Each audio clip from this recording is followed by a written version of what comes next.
Dios, gracias por este día, gracias Padre porque nos podemos juntar nuevamente, nos podemos reunir. Te agradezco Padre por ser tan bueno conmigo, ser tan paciente, tan misericordioso. Y gracias porque en Cristo tengo salvación, tengo limpieza de pecados y alabado sea tu santo nombre por eso, Padre. Te doy la gracia por mis hermanos, gracias por la familia de fe, gracias por Iglesia de Vida Abundante.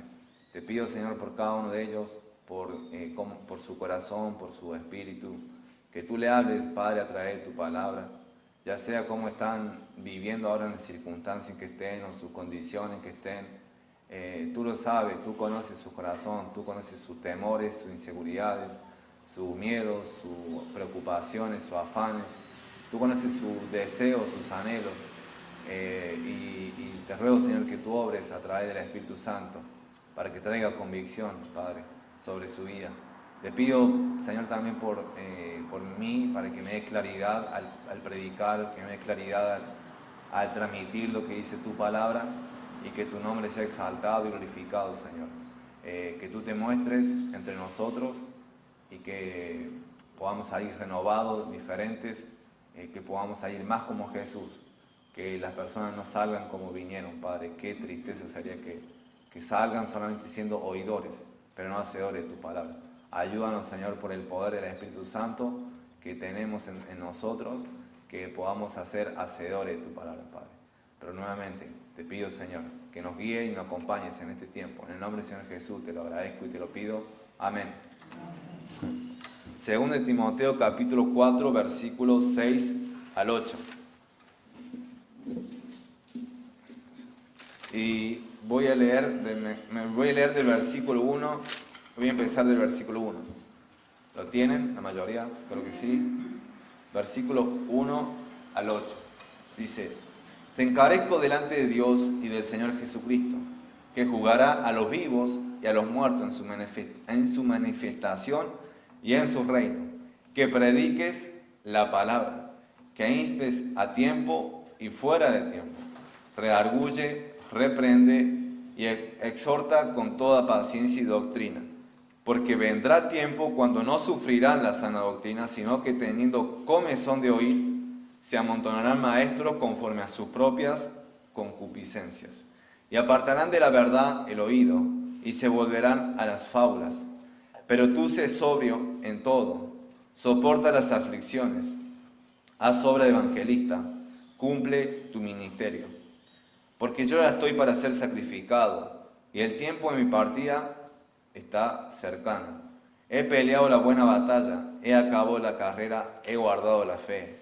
Por lo demás me está guardada la corona de justicia, la cual me dará el Señor juez justo en aquel día. Y no solo a mí, sino también a todos los que aman su venida. El libro de 2 de Timoteo fue escrito ¿por quién? Por Pablo. Él escribió la mayoría de las epístolas del Nuevo Testamento. Entonces Pablo escribe esta carta. ¿Cuándo lo escribe? Se sabe cuándo se escribe, pero ¿ustedes saben cuándo más o menos se escribió? ¿Al principio de su ministerio, a la mitad de su ministerio o al final de su ministerio? Al final, a punto ya de morir, y se ve acá en lo que leímos, en este pasaje, cómo él escribe y cómo le está dando instrucciones a Timoteo. Timoteo era un joven que había tomado una iglesia en Éfeso, y Pablo le escribe esta carta dirigida a él. Y es la segunda epístola que se le dirige a Timoteo, alguien que era una carta pastoral, se conoce como una carta pastoral. Pero vamos a ver aquí que tres acciones que hizo Pablo en su vida y que nosotros debemos imitar. Tres acciones que hizo Pablo en su vida y que nosotros, como creyentes, como hijos de Dios, debemos imitar. Sabemos que todos no somos llamados al ministerio pastoral, pero todos estamos llamados a la gran comisión. ¿Es así? Amén.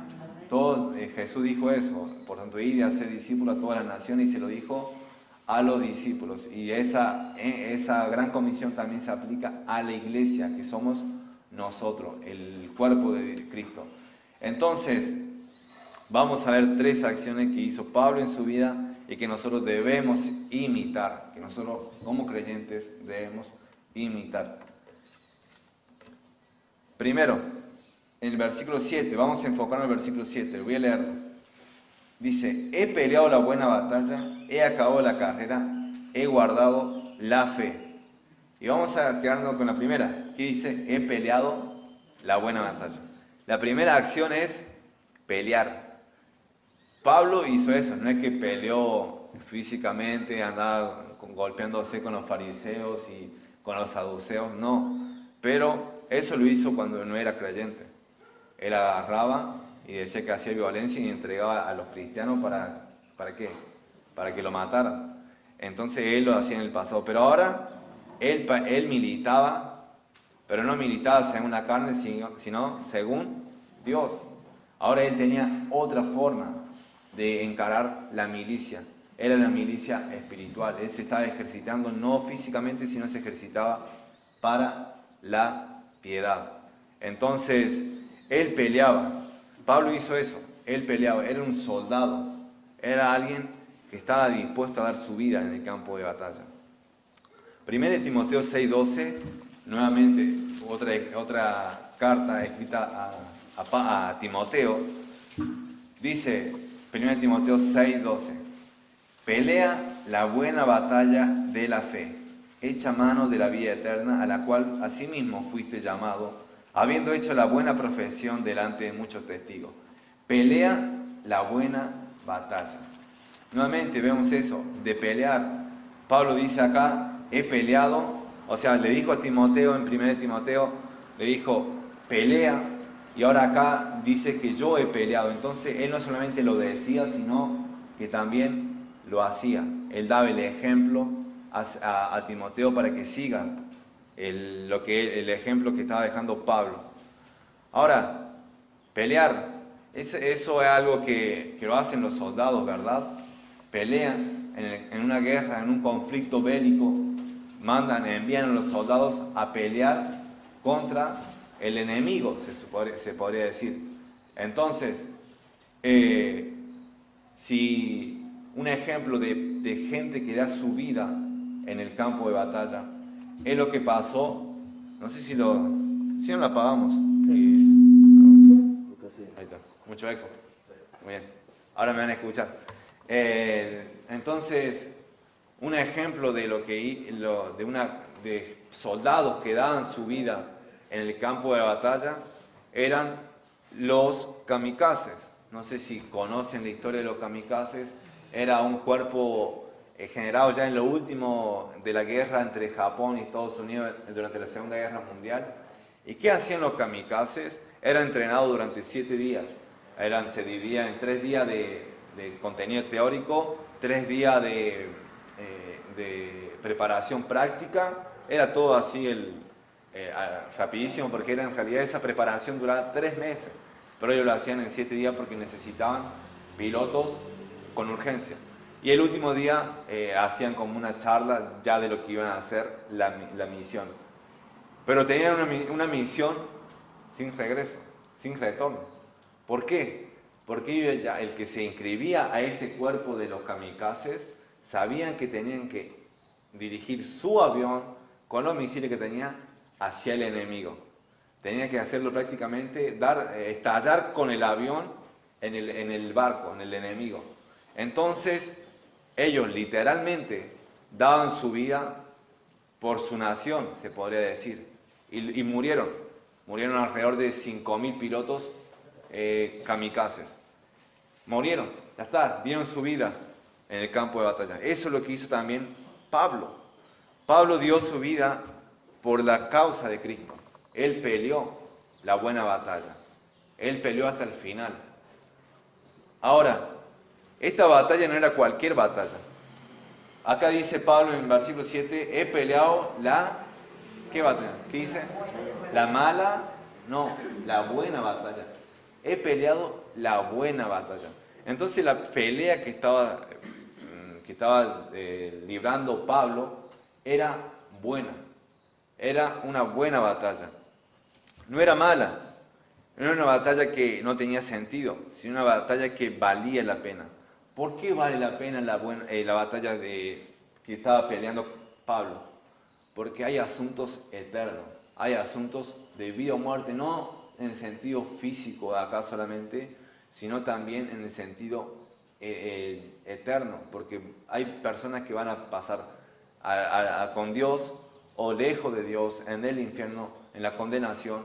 Entonces Pablo era consciente de eso y daba su vida por la predicación y la extensión del reino. Y él peleaba la buena batalla, él decía que era buena esa batalla, era una pelea que valía la pena vivir y también una batalla que valía la pena morir. Entonces, hay batallas o guerras que son malas, hay guerras que no tienen en cierta manera sentido y la nación cuando siente eso pierde el entusiasmo de ir, bueno, voy a pelear, voy a defender mi patria, voy a defender de los enemigos. Y eso se sentía, se lee y se sabe, por lo que pasó en Estados Unidos con la guerra de Vietnam. Duró alrededor de 30 años. Y ya había un cansancio y decían, ¿por qué vamos a la guerra? Vamos a un territorio extranjero y estamos peleando y todo lo que vieron ahí fue salvaje, brutal. Y ya lo veían sin sentido, perdían ese sentido patriótico de decir, bueno, voy a defender mi nación. Y una guerra mala, habían otros intereses allí, y como siempre, las guerras humanas siempre hay otros intereses, mayoría de ellas. Pero la pregunta que debemos hacernos, si somos conscientes de que estamos en una batalla, porque dice esto, que no tenemos lucha contra sangre y carne, sino contra ¿quién? Contra el principado, contra potestades, contra los gobernadores de la tiniebla de este siglo, contra huestes espirituales de maldad en las regiones celestes. Es decir, todos los potestades demoníacas, y Satanás incluido, están en contra y nosotros tenemos una pelea contra ellos. Están en contra de nosotros y nosotros tenemos una pelea contra ellos. ¿Somos conscientes de esta batalla que tenemos? Ahora, te hago esta pregunta, ¿qué batalla estás peleando? Pablo estaba peleando la buena batalla. ¿Estás involucrado o metido en batallas del mundo? Puedes dar tu vida por cualquier causa. No sé, por rescatar los delfines allá en Malasia o no sé dónde y dedicar tu vida en cuidar, no sé, una flor de amapola para que no se extinga o lo que sea. Poder dedicar tu vida a cosas que en cierta manera puede que sean buenas, pero no son eternas. No son eternas. Entonces te hago esta pregunta, ¿qué batalla? Y me hago esta pregunta, ¿qué batallas estamos peleando?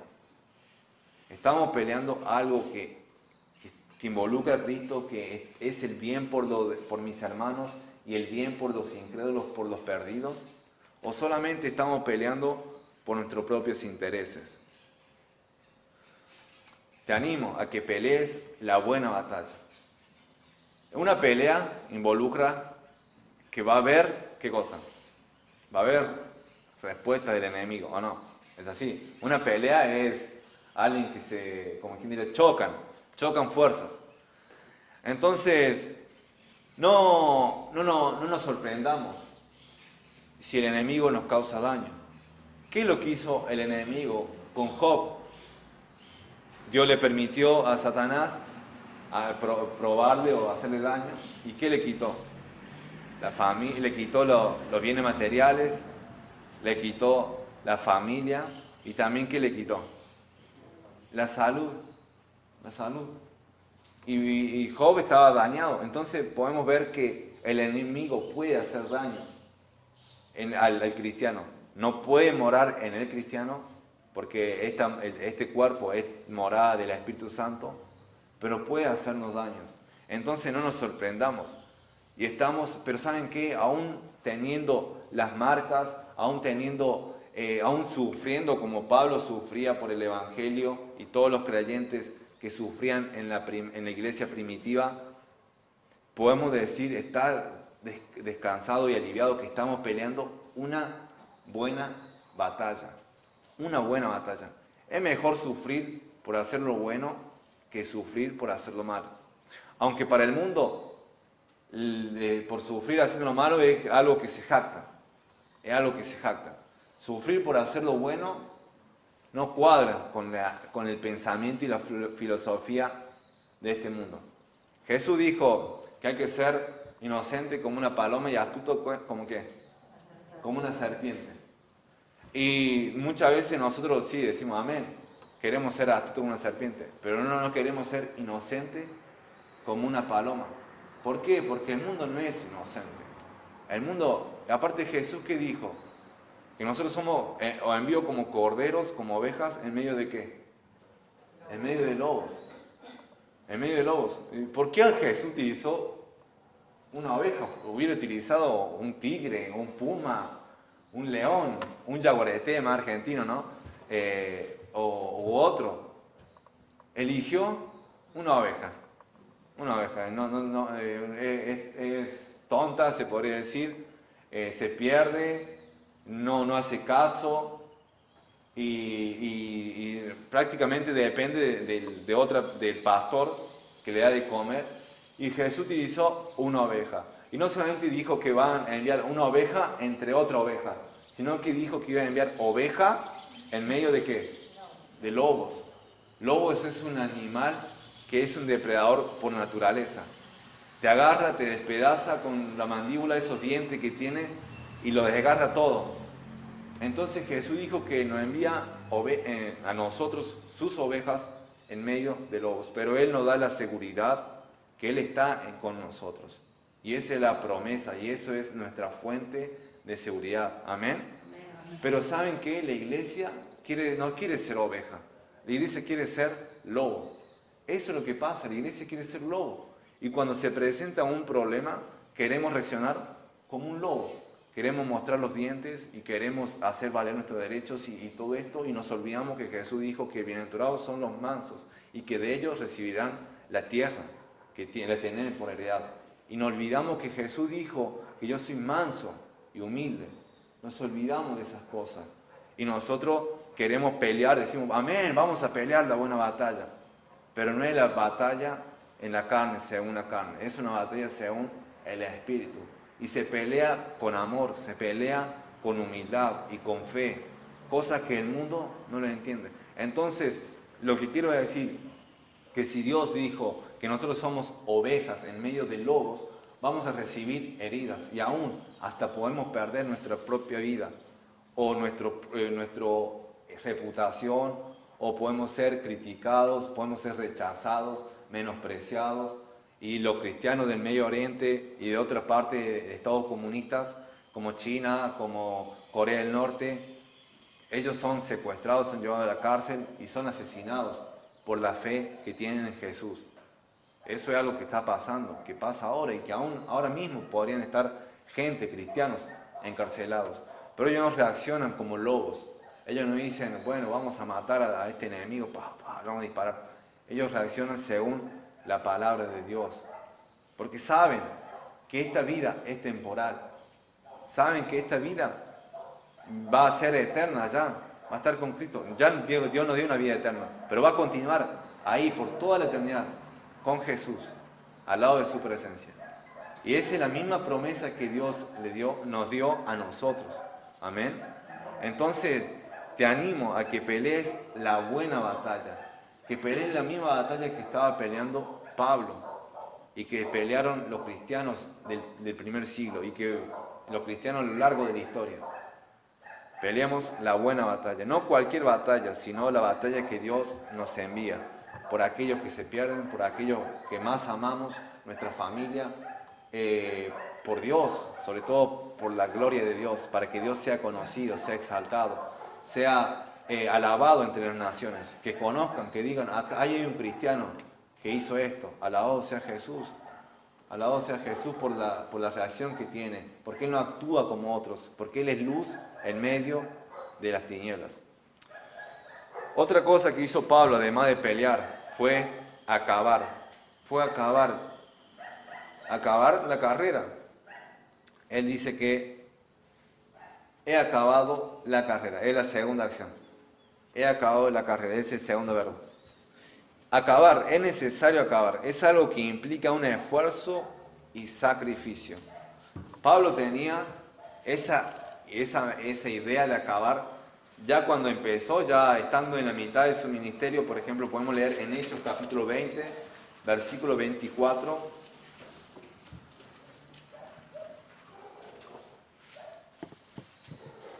Hechos capítulo 20, versículo 24, dice así la palabra de Dios: pero de ninguna cosa hago caso, ni estimo preciosa mi vida para mí mismo, con tal que acabe mi carrera, ¿con qué? Con gozo. Pero ahí se ve, con tal que acabe mi carrera con gozo, y el ministerio que recibí del Señor Jesús, para dar testimonio del Evangelio, de la gracia de Dios.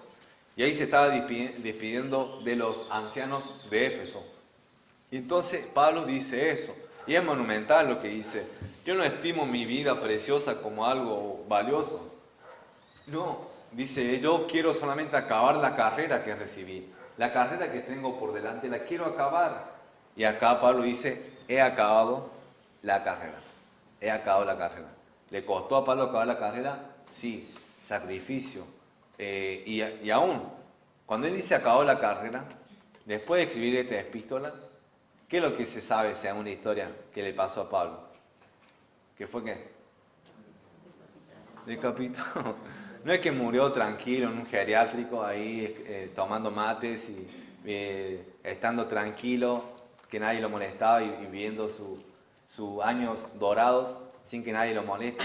No, él fue asesinado. Él, cuando decía he acabado la carrera y el tiempo impartido está cercano, él se refería a que ya lo estaban por matar, ya olía que venía la muerte.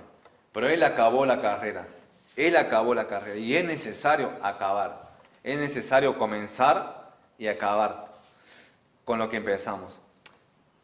Dios, Filipenses 1:6, nos demuestra esto, que dice, estando persuadido de esto, que el que comenzó en vosotros la buena obra, la perfeccionará hasta el día de Jesucristo. O la terminará, o la acabará. ¿Cuándo? En el día de Jesucristo. Entonces, cada uno de nosotros que es un hijo de Dios está en proceso de obra, está en proceso de perfección. Estamos en proceso de ser más como Jesús. Y eso es lo que Dios está haciendo en nosotros. Y lo está empezando, lo comenzó y la va a terminar. Lo va a terminar. No es que nos va a dejar a la mitad, sino va a terminar. Y nosotros decimos, wow, qué bueno. Porque si fuera por nosotros somos de empezar cosas, empezar muchas cosas y empezar con entusiasmo, y que después, ¿qué pasa? El entusiasmo empieza a declinar y no terminamos las cosas que empezamos. Jesús, ¿qué dijo cuando estaba en la cruz? Dijo, consumado es. Está, finish, se acabó. La obra de justicia que se debía saciar, la justicia de Dios que debía saciarse, ya Él lo pagó con su sacrificio en la cruz. Terminado es. ¿Se imaginan que Jesús en el Getsemaní, yo he dicho, no, Padre, esto ya es demasiado para mí, mejor busco otra manera de hacerlo, y no se ofrecía como un sacrificio? No hubiera redención, no hubiera salvación, no hubiera perdón de pecados. Pero Jesús no hizo eso. Jesús no se echó para atrás. Jesús acabó lo que vino a hacer. 33 años le tomó a Jesús. Y al último día fue el día que más sufrió, porque llevó el peso de todo el pecado, de toda la humanidad. Y allí Dios le miró hacia otro lado. Y ahí Dios el Hijo, Dios el Padre, estuvieron separados. Por única vez en toda la historia de la eternidad y por toda la eternidad pasada y futura, por causa del pecado, por causa de tu pecado y por causa de mi pecado. Entonces, fue algo que Jesús tenía que acabar, pero no era un acabar con algo simple, de decir, bueno, doy un paso y listo, lo termino, o muevo algo, o hago esto, o hago aquello, sino que le implicó su propia vida, le implicó la comunión por un momento con el Padre. Entonces, Jesús acabó lo que tiene que empezar, pero le costó, le costó. Ahora, Pablo también acabó la carrera. Pablo se hacía en la mente como un atleta, porque él en 1 Corintios 9, 24, 27, él escribe esto. Lo sabía de memoria, pero no lo quiero citar de mala manera, así que lo voy a citar textualmente leyéndolo. 1 Corintios 9, 24 al 27, dice: ¿No sabéis que los que corren en el estadio, todos a la verdad corren, pero uno solo se lleva el premio? Corred de tal manera que lo obtengáis. Ahí lo vemos. ¿Qué es lo que anima a Pablo? Corred. Todo aquel que lucha, de todo se abstiene. Ellos a la verdad para recibir una corona corruptible, pero nosotros una incorruptible. ¿De quién está hablando Pablo? De los atletas. Ellos se abstenían en ese tiempo y hasta el día de ahora se abstienen de alimentos, de salidas, de diversión o de lo que sea para poder alcanzar su objetivo, para poder alcanzar una mejor marca, para poder bajar la marca, para poder alcanzar un récord Guinness o por poder llegar a los Juegos Olímpicos. Y se toman tiempo y años y años en preparación para poder alcanzarlo. Pero al fin y al cabo, ¿cuánto dura eso? ¿Dura mucho? ¿Va a durar por toda la eternidad? No, es corruptible. Ellos dicen, bueno, ellos se esfuerzan por algo que es corruptible, pero nosotros por algo que es incorruptible, por algo que va a durar por siempre. Así que yo, dice Pablo, teniendo en cuenta todo lo que dijo, así que yo de esta manera corro, no como a la aventura, de esta manera peleo, no como quien golpea el aire. Es decir, él tenía una mente fija, un objetivo fijo que era Cristo. No es que él andaba de aquí para allá como no sabiendo hacia dónde ir, sino que él tenía un objetivo fijo y hacia ahí iba. Sino que golpeo mi cuerpo y lo pongo en servidumbre, no sea que habiendo sido heraldo para otros, yo mismo venga a ser eliminado. No está diciendo eliminado como que lo iban a matar o que iba a pasar, iba a dejar de existir o algo por el estilo. No, él está diciendo que iba a ser descalificado del ministerio. Hay pecados que Pablo tenía que luchar como cualquier cristiano. La apostasía, el dinero, las mujeres, todo pecado, toda tentación que le podía, si él caía, eso le iba a descalificar. Sabemos que muchos son los casos de personas que han comenzado su ministerio, y a mí se me viene el ministerio pastoral, ¿no?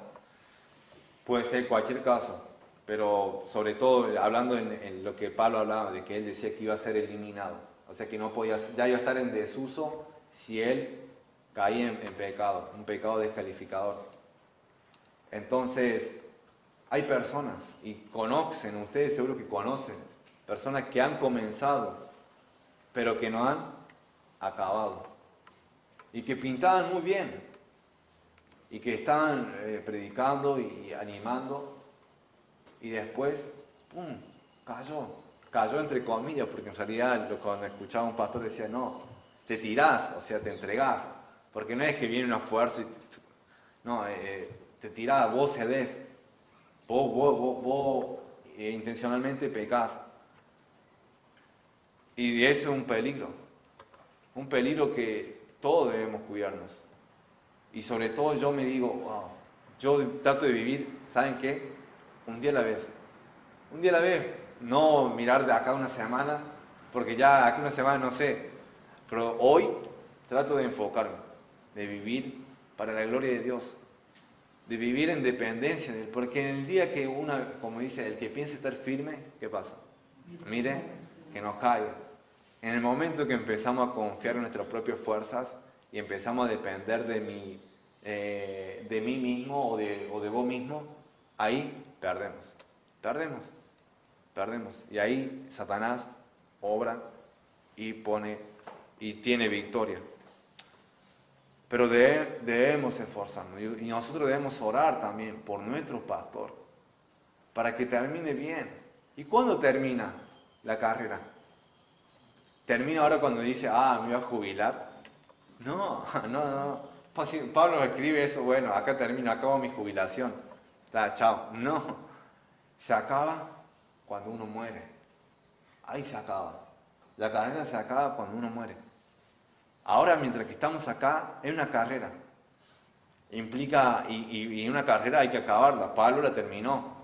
Pero para acabar, implica esfuerzo, sacrificio. Hay días que vamos a tener fuerza para poder sentir que volamos o que sentir que vamos a correr y llevarnos todo por delante.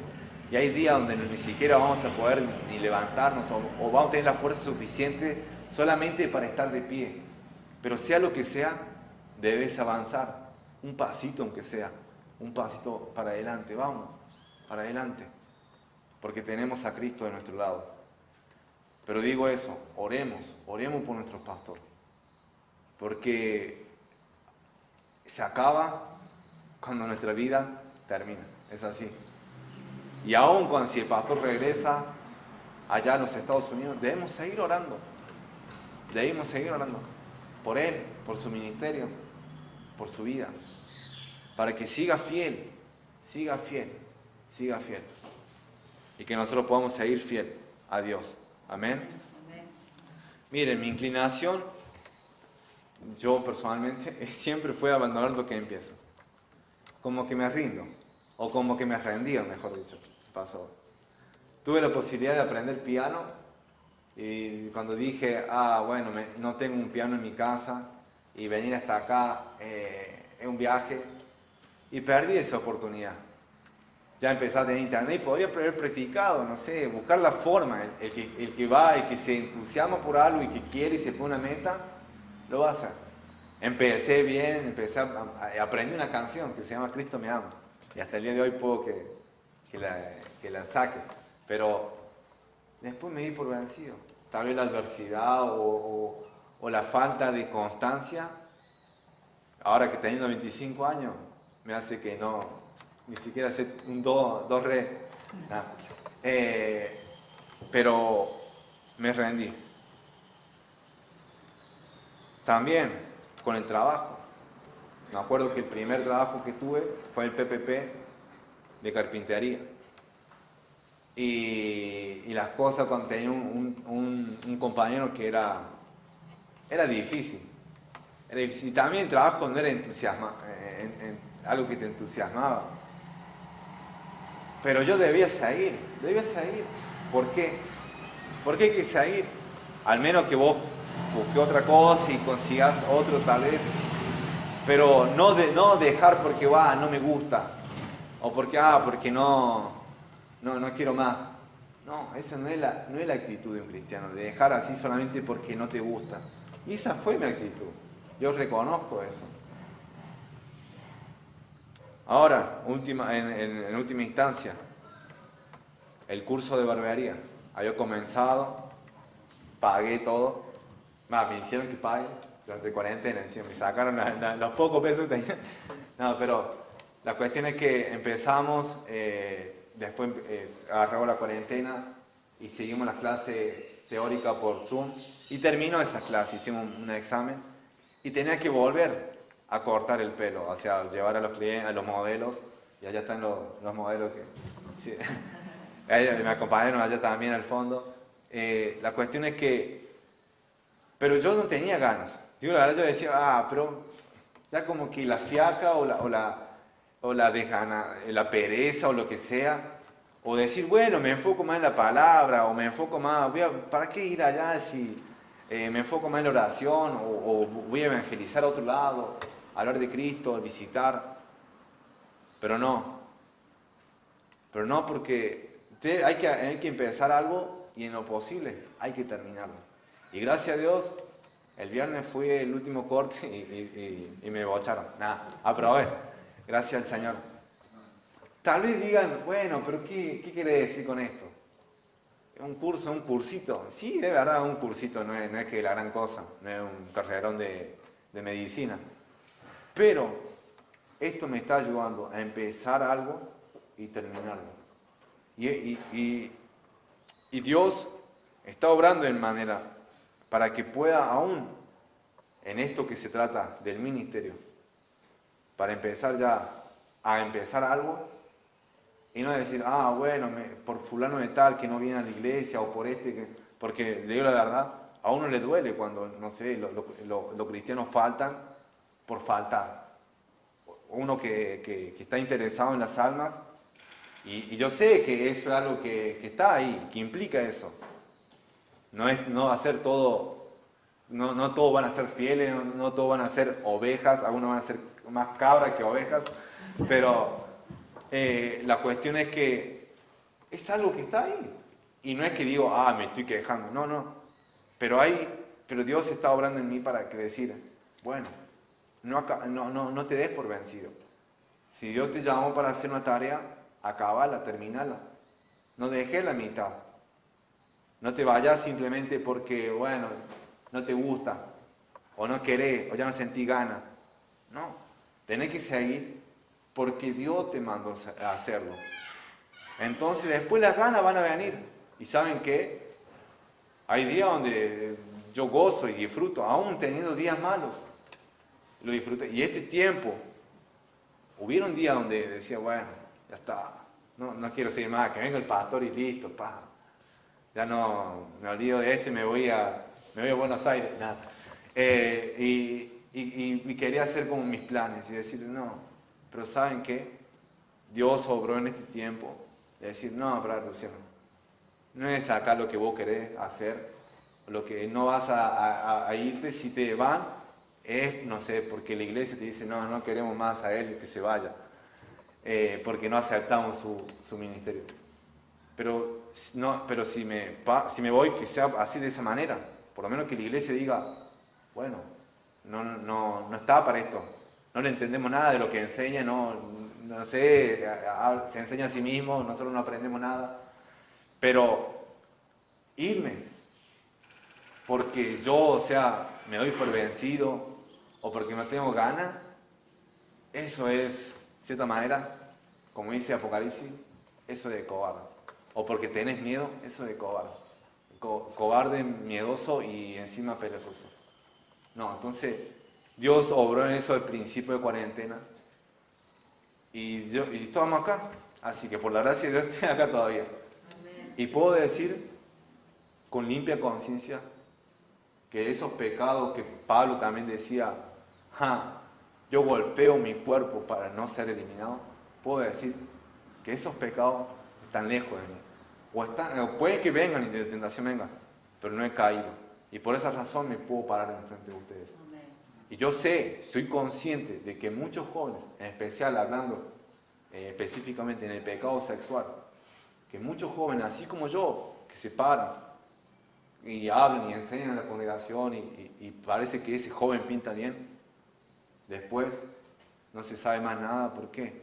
Porque cayó en ese pecado. Entonces yo también soy consciente y golpeo mi cuerpo para ponerlo en servidumbre, para no ser que sea, habiendo sido heraldo, yo mismo venga a ser eliminado. Entonces oro y ayuno y oro y leo la palabra y me mantengo en Jesús. Y va a ser un día a la vez, un día a la vez. Y de acá cuando tenga 80 años va a ser un día a la vez. Y ojalá pueda decir como Pablo, he acabado la carrera. Y ojalá ustedes también puedan decir, he acabado la carrera. Lo que quedó en el pasado ya está, olvidando ciertamente lo que queda atrás. No sé qué es lo que viniste, con qué pecado, pero eso ya que arrepentirte, pedirle perdón a Dios. Dios dice que nos perdona todo pecado, pero ahora queda allá, la meta, Jesús. Vos tenés una misión, No es más ni menos que la mía, pero tenés una misión. Tenés que terminarla. Tenés que terminar lo que empezás. Tenés que terminarla. Y más cuando se trata de lo que Pablo estaba hablando, la carrera de Jesús. Y por último, Pablo hizo guardar. Pablo, la otra acción que hizo fue guardar. Pablo guardó la fe. Dice, he guardado la fe. He peleado la buena batalla, he acabado la carrera, he guardado la fe. Guardar es la idea de proteger y retener, como cuando uno está en el centro y guarda que no te roben el celular, ¿no? Estás ahí y aquí algunos hemos escuchado a algunos que le han robado el celular porque hay algunos mano larga, como dicen, amigos del ajeno. Y vamos así, mirando. Yo allá en Buenos Aires más todavía. Estaba poniendo la mochila acá adelante, guardando mis pertenencias para que no te las roben. Pablo hacía eso. No es que hablaba de algo físico, de algo que se veía. Él estaba hablando de qué, de guardar qué cosa. La fe, el conjunto de doctrinas y enseñanzas que le fueron dadas. Lo que él recibió del Señor, él se lo trataba de retener y dárselo a Timoteo, a Tito, a Lucas, a Marcos. Él hacía eso, guardaba y trataba de dárselo lo mejor que había recibido del Señor a los que venían, a la próxima generación. Voy a leer Judas 3 y 4. Está antes de Apocalipsis. Judas, versículos 3 y 4.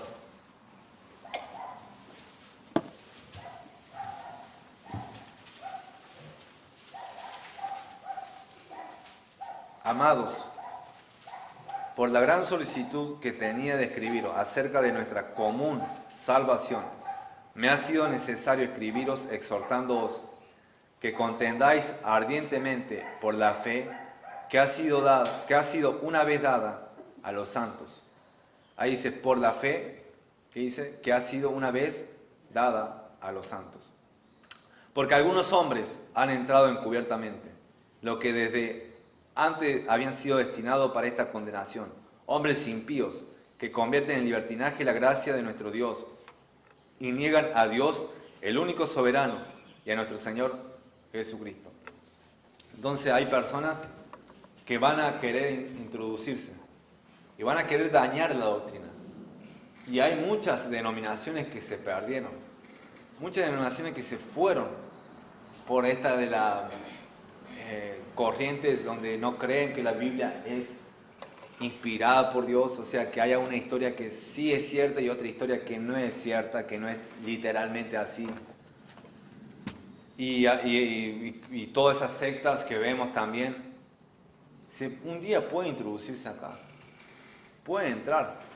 Y si la iglesia no está preparada, no ha guardado la fe, no ha retenido, no ha protegido, esta iglesia se va a perder. Se va a perder. Y muchas veces comienza ¿de dónde? Desde acá, desde el púlpito. Entonces ustedes deben estudiar la palabra, estudiar la sana doctrina y tener un oído entendido para que lo que diga el que esté aquí, y ahora estoy yo, no diga cualquier verdura, sino que diga lo que dice la Biblia, para que enseñe lo que dice la Biblia, pasaje tras pasaje, y lo demuestre por la Biblia. Entonces hay muchas iglesias que se han desviado, muchas iglesias que comenzaron bien y se fueron. Entonces debemos guardar, como Pablo guardó la fe, como Judas exhortaba, que combatamos ardientemente por la fe que una vez fue dada a los santos, ese conjunto de doctrina y enseñanza. Hay que aprender la doctrina, hay que aprender la enseñanza de la palabra de Dios. Y eso no viene de sentándote 15 minutos así apurados, no, viene pasando tiempo. Apartá, no tenés tiempo en la semana, bueno, el sábado o el domingo. Apartá tiempo, aprendé la palabra, dedícate a ello. Nosotros recibimos, en cierta manera, nuestro ejemplo, Pastor Mason. Él vino y transmitió lo que él aprendió de la palabra de Dios y nosotros estamos recibiendo eso, recibimos. Sobre todo aquellos que vienen de más tiempo. Pero no es algo solamente que lo tenemos que decir, que acá y muera acá. No es así. Sino que lo que como pastor recibió esa enseñanza, la transmitió a la siguiente generación. Y es así. La recibimos, la guardamos y se la entregamos a otro. ¿Saben qué? Una generación se pierde cuando falla eso. Cuando falla el traspaso. ¿Por qué pierden la carrera de posta? Mayormente.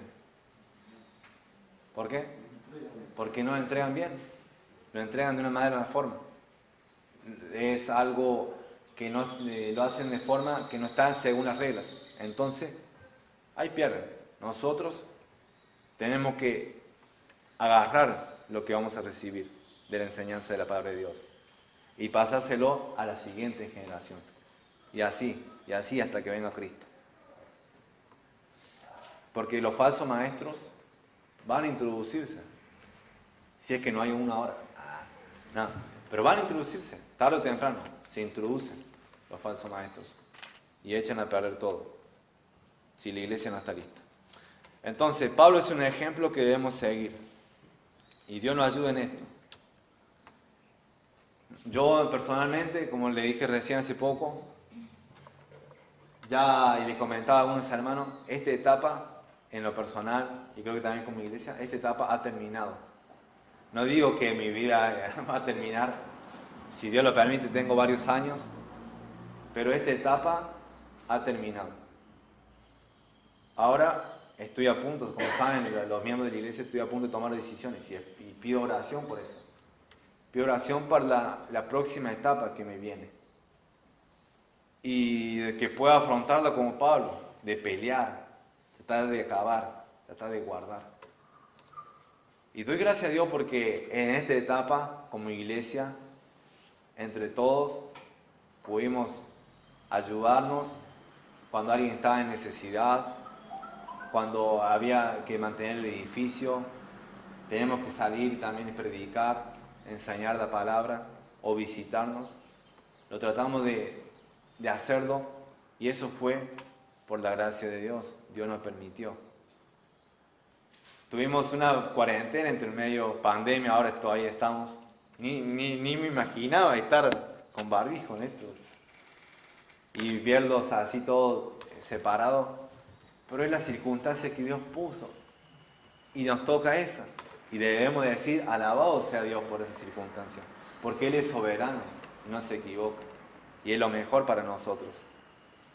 Pero ya hemos terminado y voy a terminar esta etapa y van a venir otras, pero voy a terminar con este pasaje, 1 Samuel 7:12,